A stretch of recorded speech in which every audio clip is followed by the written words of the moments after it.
আসসালামু আলাইকুম। আজ আমরা যে সাবজেক্টটি শিখব বা যে বিষয়টি শিখব সেটি হলো কোনো ধরনের অ্যাড-অন বা কোনো ধরনের সফটওয়্যার ছাড়াই মাল্টি স্কাইপে কিভাবে ইউজ করা যায় সেই জিনিসটি দেখব। প্রথমে আমাদেরকে স্টার্টে যেতে হবে, স্টার্ট মেনুতে।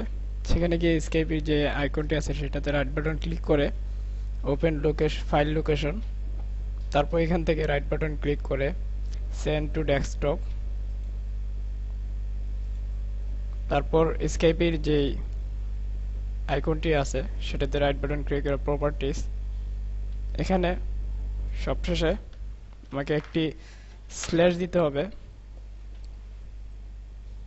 সরি স্পেস দিতে হবে, তারপর স্ল্যাশ, তারপর লিখতে হবে সেকেন্ডারি,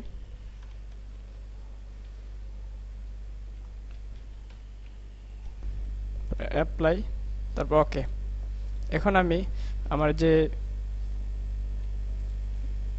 আইকনটি আছে স্কাইপি আইকন, সেটিতে যতবার ডাবল ক্লিক করব ততবারই আমার নতুন করে একটা স্কাইপি ওপেন হবে।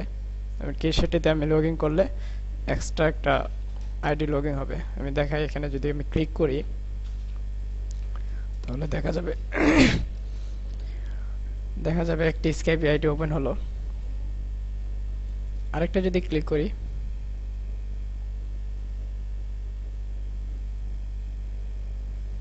তাহলে আরেকটা ওপেন হলো।